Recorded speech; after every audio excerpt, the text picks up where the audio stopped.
Mariana Trench is the deepest part of the ocean, with a mind-boggling depth of over 10,000 meters. We know more about the surface of the moon than this mysterious underwater world, which only 3 human beings have ever visited. This undersea canyon is home to some of Earth's greatest secrets. Today, we're learning interesting facts about the Mariana Trench. It's hard to imagine a depth of 10,984 meters. So for reference, you could put all of Mount Everest into the Mariana Trench with more than 2 kilometers to spare. The Challenger Deep, in the southern end of the Mariana Trench, is the deepest spot in the ocean. Its depth is difficult to measure from the surface, but modern estimates vary by less than 305 meters. In 2010, the Challenger Deep was pegged at 10,994 meters, as measured with sound pulses sent through the ocean during a 2010 survey by the National Oceanic and Atmospheric Administration. The ocean's second deepest place is also in the Mariana Trench. The Sirena Deep, which lies 200 kilometers to the east of Challenger Deep, is a bruising 10,809 meters. The Mariana Trench is 2,542 kilometers long, more than 5 times the length of the Grand Canyon. However, the narrow trench averages only 69 kilometers wide. If you're wondering why the trench is so deep, it exists at the point of 2 convergent plate boundaries. As the plates push together, the valley floor drops even deeper, just like the peak of Mount Everest grows higher every year. As you can imagine, the pressure at the bottom of the Mariana Trench is so intense that virtually all life is unable to survive. To be exact, the pressure at the bottom of the Mariana Trench is 1,086 bars, or 17,750 pounds per square inch, which is more than 1,000 times the standard atmospheric pressure at sea level. At this pressure, water is 5% denser than it is at the surface of the ocean, and the temperature is extremely cold, varying between 1 and 4 degrees Celsius. This makes the bottom of the Mariana Trench truly inhospitable to life. With a pressure of over 8 tons per square inch, a diver unfortunate enough to enter the Mariana Trench without protective gear would be flattened in an instant. The machinery necessary to reach such depths is state-of-the-art. The submarine used on the most recent mission is called the Limiting Factor. The Limiting Factor was pressure tested in a chamber and had already done 5 practice dives to the bottom of the Mariana Trench before its first manned voyage. In fact, it's the only vehicle ever constructed that's capable of multiple dives to full ocean depth. In the submarine, you're completely protected by the 3.5-inch titanium sphere. The diver won't experience any pressure changes or physiological stresses at all.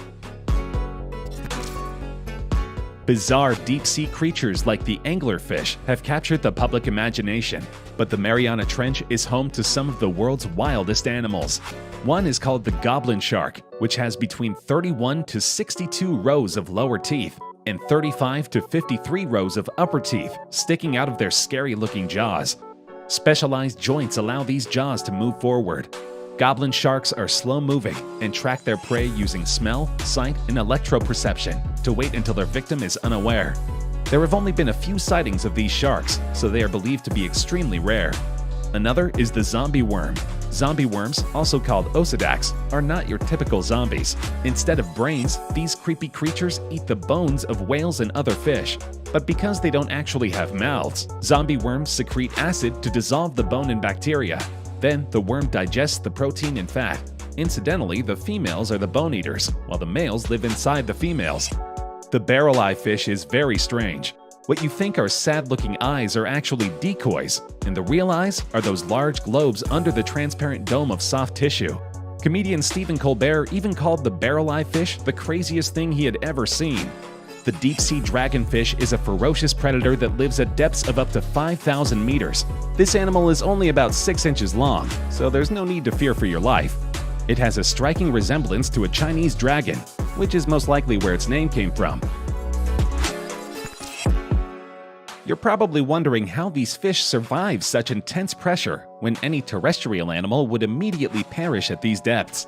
The most recent voyage revealed a fascinating creature called the Mariana snailfish. This creature looks entirely harmless, but it's actually the top predator at the bottom of the ocean. These snailfish are numerous in areas more than 8,000 meters below sea level, making them the deepest living fish ever discovered.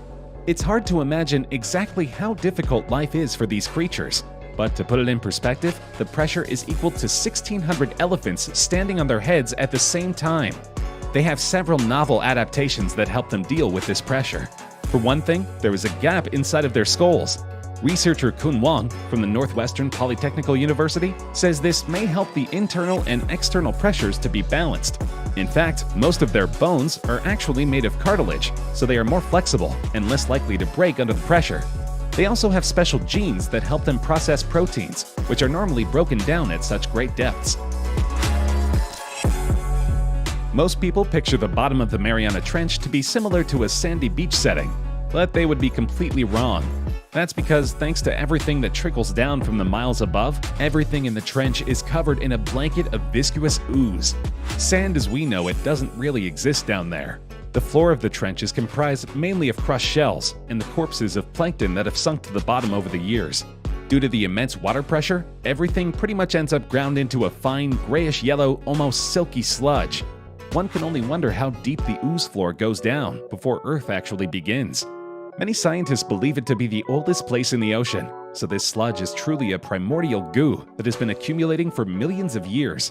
Of course, no human would ever be able to experience this slimy ooze without bringing a sample to the surface.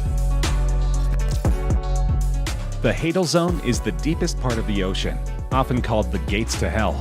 It extends from approximately 6,000 meters to 11,000 meters below the sea surface. Because light does not reach this part of the ocean, it is impossible for plants to grow, but there are still resilient creatures that manage to find their home in these depths. The Hadal Zone represents the deepest marine habitat on Earth.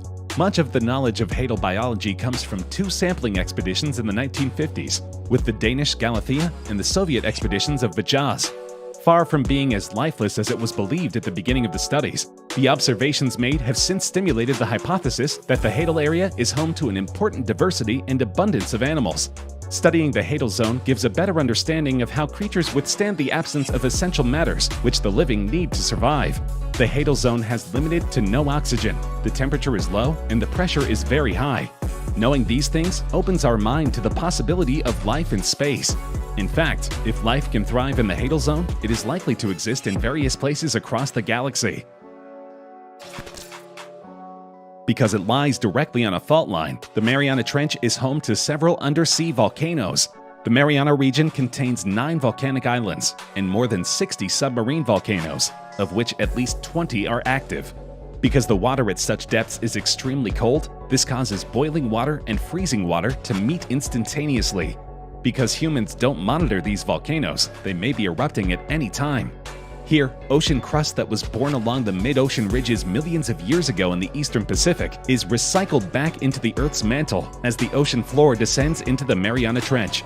A portion of the ocean crust remelts and rises to the surface behind the trench, along a line of submarine volcanoes and volcanic islands extending north of Guam for more than 1,000 kilometers. According to marine geologist Bill Chadwick, we know that most of the world's volcanic activity actually takes place in the ocean, but most of it goes undetected and unseen.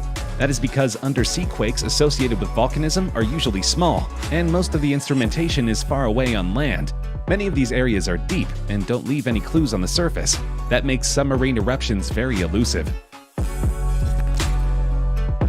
In 1860, Charles Wyville Thornton wanted to make a boat trip to conduct oceanographic studies.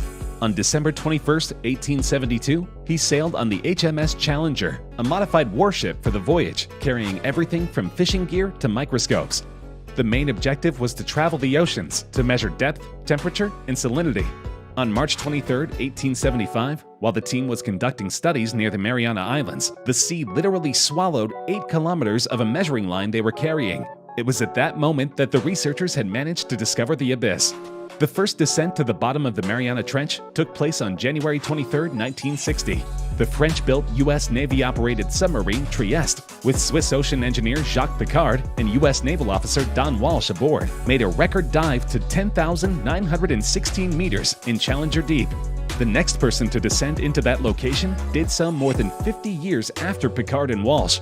On March 26, 2012, Canadian filmmaker James Cameron piloted the submersible Deep-Sea Challenger, which he had helped design, to 10,898 meters, in the process of establishing a new world record depth for a solo descent. A bathyscaphe is a submersible vessel with a spherical room for research and observation. Trieste was the name given to the bathyscaphe that would make history by traveling into the Challenger Deep on January 23, 1960. It was named after the city in which it was built, on the border between Italy and Yugoslavia. Scientific and navigational instruments for the vessel came from Switzerland, Germany, and Italy. In August 1953, the bathyscaphe was first placed into the water, and later in that month, Auguste Piccard and his son Jacques dove to a depth of 5 fathoms. Purchased by the Office of Naval Research on behalf of the Navy in 1958 through the efforts of Dr. Robert S. Dietz, who worked at ONR's London office, Trieste was designed to go deeper than any craft before it. To this day, it is considered a remarkable feat of engineering. On January 6, 2009, President George W. Bush established the Mariana Trench as an American national monument. The monument includes no dry land area, but protects 95,216 square miles. President Bush was able to do so because of the American territory in nearby Guam. The monument is divided into 3 distinct sections: the Islands Unit, the Volcanic Unit, and the Trench Unit. It's unclear exactly what President Bush's intentions were, but the decree will protect extremely sensitive ecological habitat from the damage of commerce and drilling. For instance, undersea calderas are home to some of the rarest life on Earth, which contributes to the health of surrounding reefs.